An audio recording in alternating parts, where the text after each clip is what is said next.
Algo que es importante hacer ante cierta sospecha de riesgo alto es, así como les mostré estos formularios, también hay una escala que se puede utilizar en contextos escolares que no requiere de que sea una profesión asociada directamente a salud mental, como puede ser psicólogo o psiquiatra, sino que es aplicable, puede ser aplicable, digamos, por docentes, por tutores, orientadores, psicopedagogos, trabajadores sociales y cualquier, digamos, autoridad dentro del contexto escolar, sobre todo y principalmente el punto uno, que es de ideación suicida. Se llama escala de evaluación de gravedad de la ideación suicida, ¿sí? Para poder terminar de distinguir si hay alguna sospecha que sea alto el riesgo y que se requiera una acción inmediata.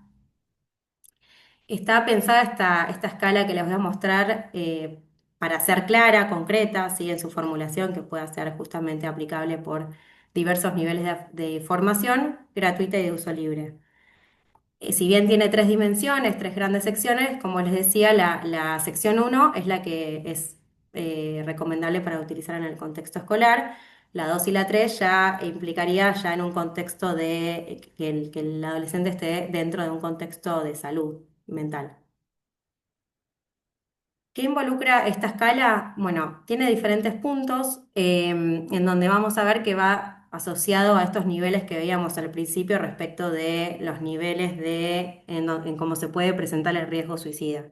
¿Sí? En primer lugar, la primera pregunta aborda el deseo de estar muerto. ¿Sí? Son preguntas que es importante evaluar si sobre todo la uno y la 2 es la que les va a dar cierta idea de si hay un riesgo y si es necesario avanzar o no en la acción de riesgo alto.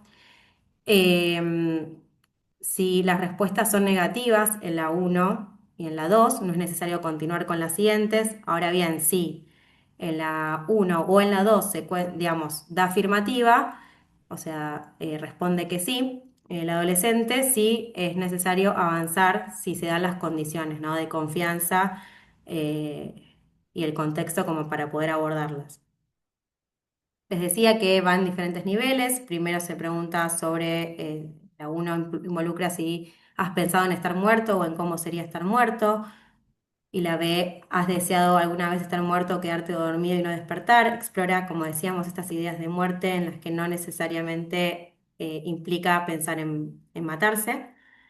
La dosis ya involucra pensamientos suicidas activos, no necesariamente específicos, como has pensado en hacer algo para no estar vivo o has tenido pensamientos sobre quitarte la vida. Como les decía, en el caso de que alguna de estas dos de sí, es necesario avanzar si se dan las condiciones, en donde sí ya se evalúa específicamente la gravedad de la ideación suicida, ¿no?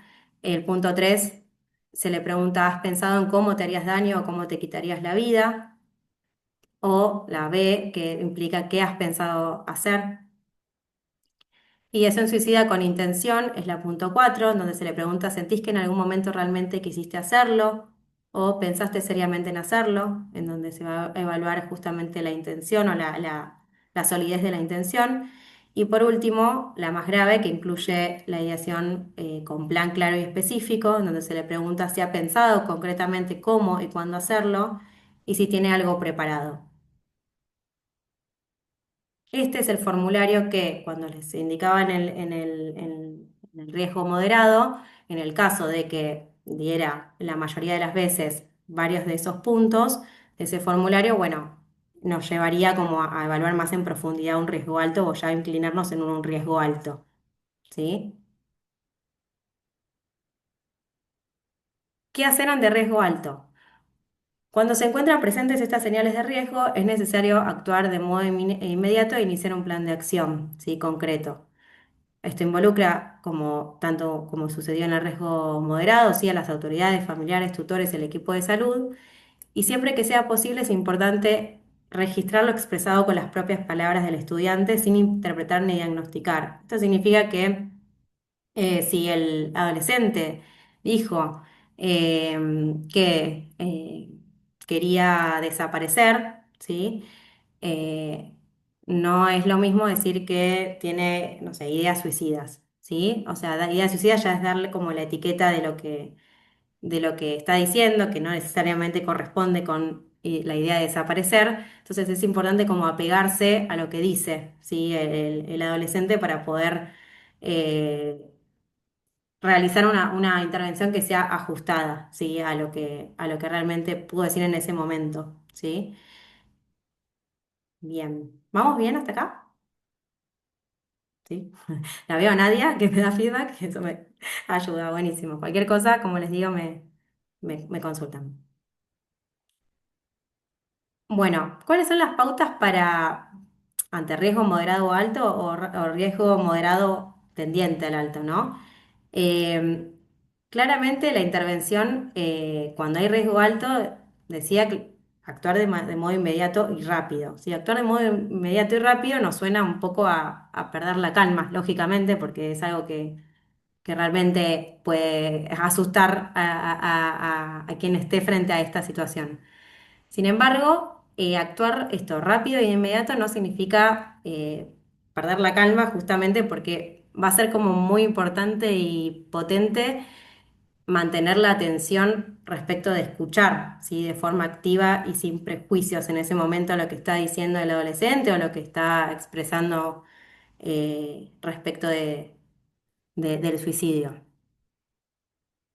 Por ende, es importante evitar, ¿sí? Dar consejos sobre el sentido de la vida. A veces uno obviamente ante la malestar que puede generar escuchar que un adolescente, un estudiante exprese deseos de quitarse la vida, puede llevar a tentar, ¿no? Al adulto que lo está escuchando a decir todo las consecuencias negativas que implicarían si eso pasase, si eso lo hiciera, ¿no? La carga que implicaría, por ejemplo, para la familia o la importancia o sea, toda la vida que tiene por delante, ¿no? Digo, son cuestiones que desde la buena intención podrían suceder, pero es importante como evitar eso, ¿sí? Porque en ese momento en el que la persona está pensando eso, podría ser interpretado como una mayor carga, como mayor culpa, porque no puede controlar lo que está pensando en ese momento ese adolescente, ¿no? O sea, lo piensa y así es como lo piensa y entonces como no es algo que puede cambiar inmediatamente, podría como empeorar, ¿no? La sensación de desesperanza, de culpa, de desesperación que pueda sentir el adolescente en ese momento.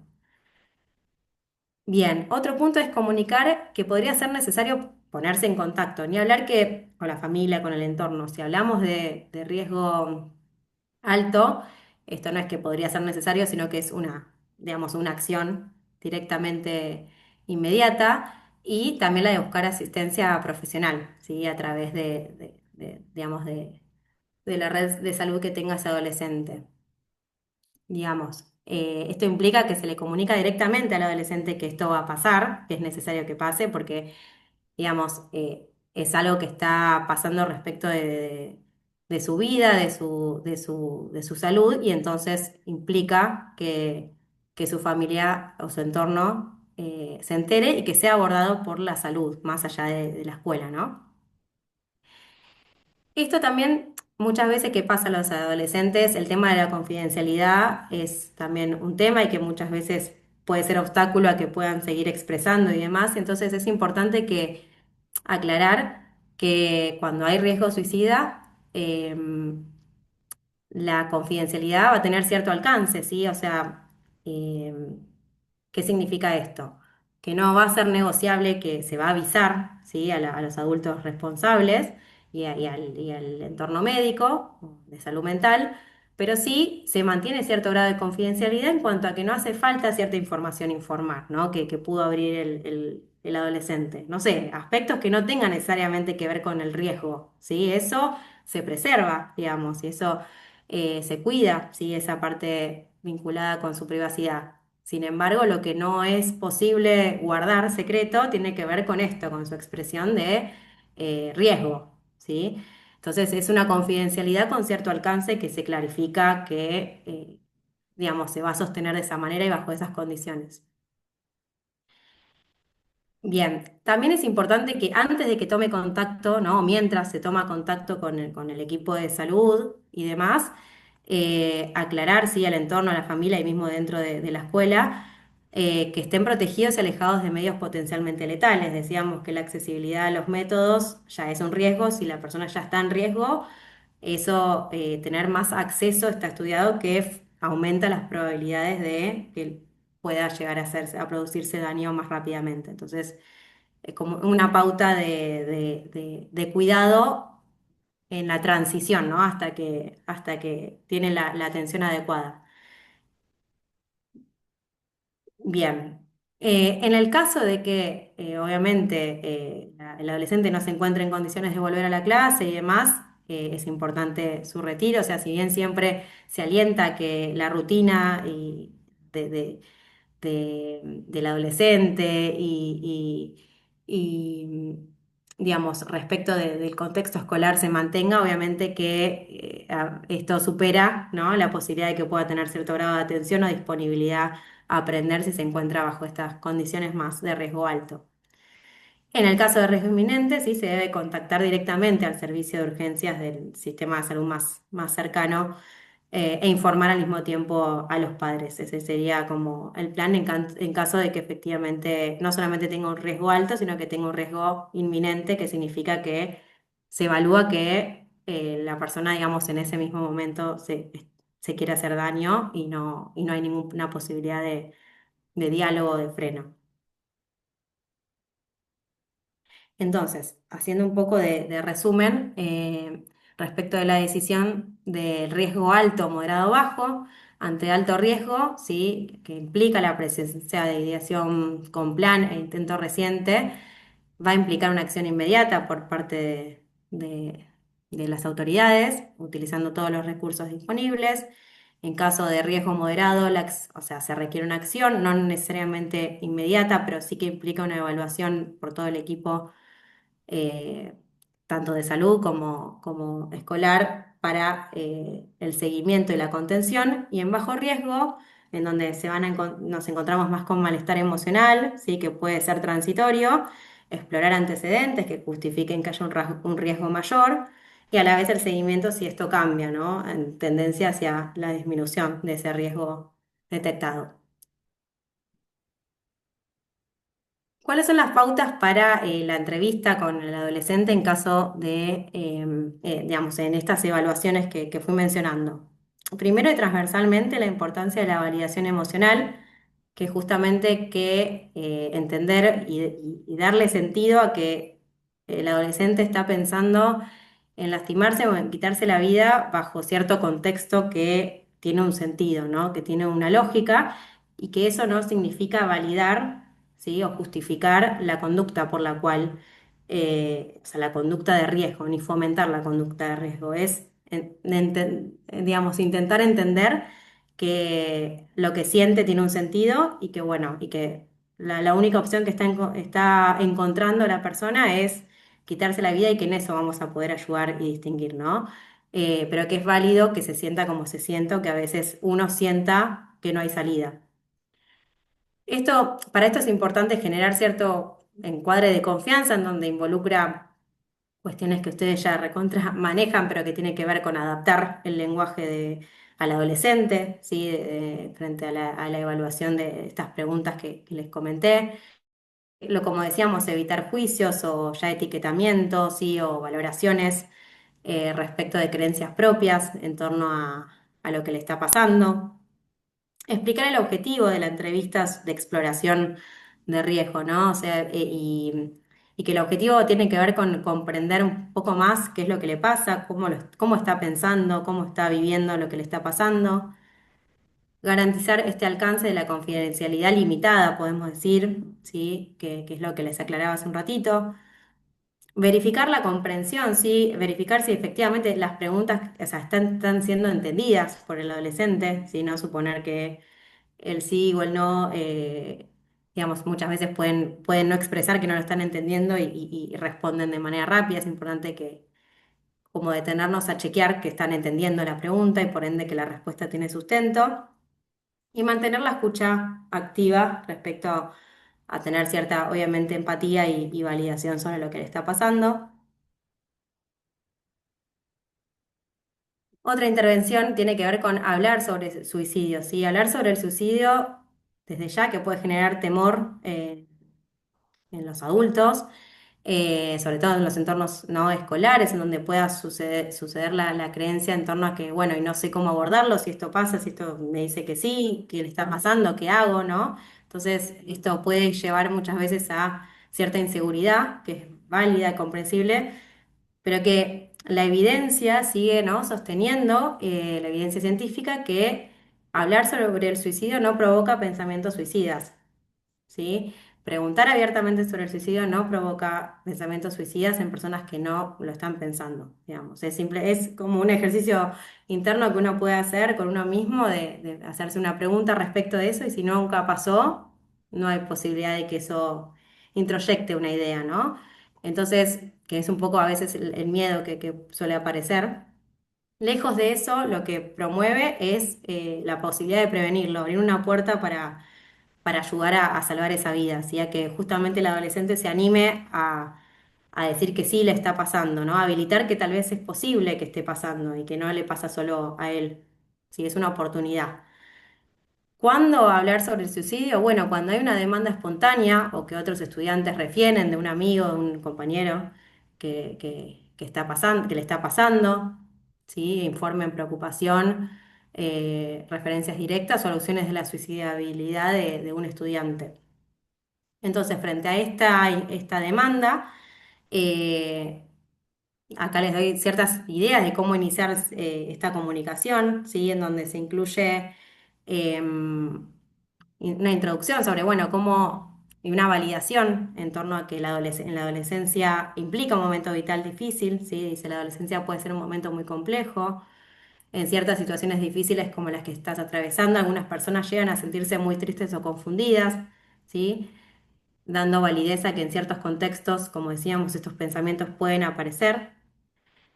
A veces incluso pueden preguntarse si vale la pena seguir adelante. Por eso quiero hacerte algunas preguntas que nos puedan ayudar a entender mejor cómo te estás sintiendo, ¿sí? Ahí es donde da cierto parámetro de búsqueda de comprensión, ¿sí? De cuál es el objetivo de la entrevista, que es comprender lo que le está pasando y cómo lo está pensando.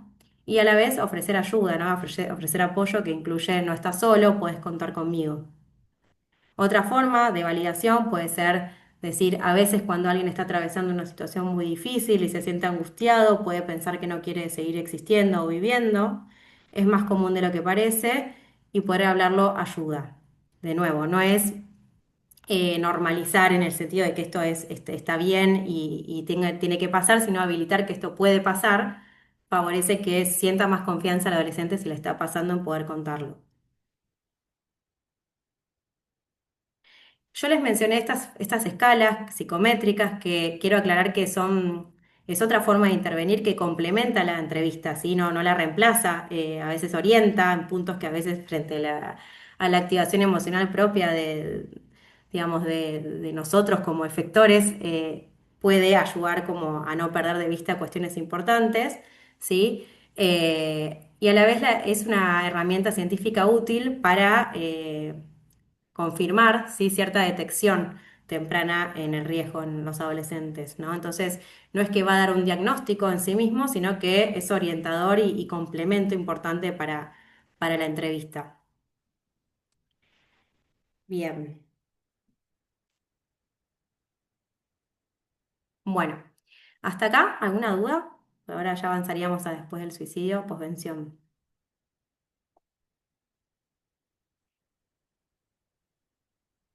¿Vamos bien? Bueno, avanzo. Entonces, bueno, ¿cuáles van a ser los objetivos cuando el suicidio, ya ocurrió? ¿Sí? ¿Cuáles son los objetivos principales e intervenciones para orientar en el contexto escolar? Los tres objetivos centrales tienen que ver con facilitar el proceso de duelo del entorno, evitar el efecto de contagio y retomar la misión principal de educar, ¿no? ¿Qué significa evitar el efecto de contagio? No sé si alguna vez lo escucharon, que es el efecto Werther, que, lo que implica es, la probabilidad de un nuevo intento de suicidio aumenta en los primeros 14 días posteriores a un caso de comunidad. O sea, Esto significa que el suicidio en el contexto predominantemente adolescente y en contextos de vulnerabilidad a tener conductas suicidas, se aumenta, ¿sí? Aumenta la probabilidad ante un nuevo, ante un intento de suicidio, ¿sí?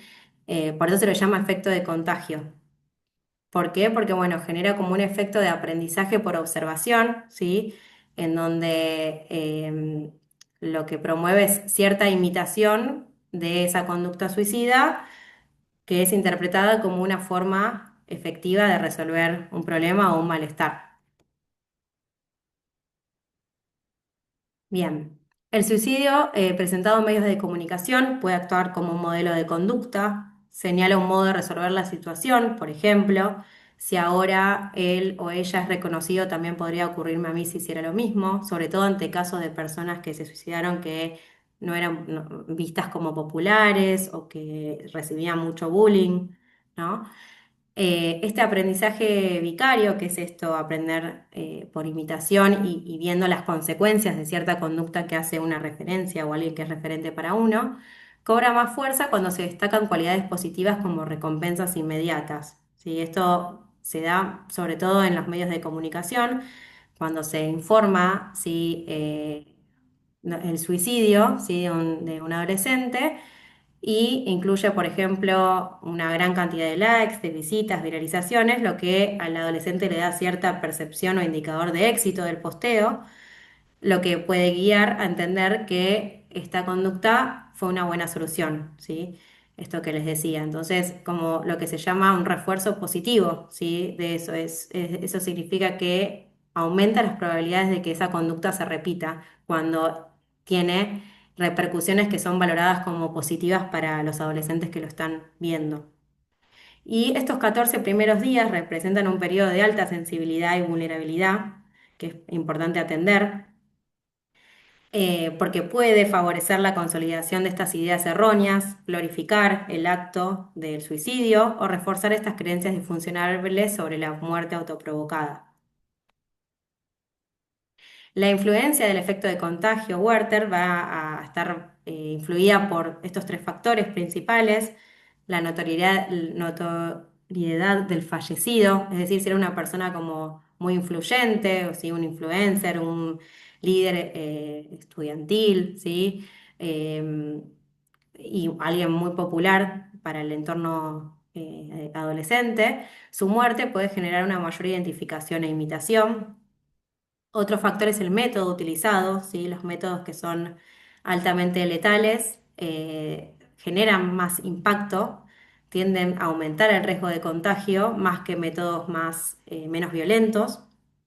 Y la forma en que se comunica el hecho. Y acá es donde va a ser muy importante la intervención por parte del sistema, ¿no? Educativo, en donde la importancia del cómo se comunica el hecho va a tener también influencia, ya sea como riesgo o como protección, ¿no? Los medios de comunicación, sí, también es otro foco en donde la información sensacionalista o glorificación del fallecido justamente refuerzan la idea de que el suicidio es una salida legítima o efectiva para el sufrimiento.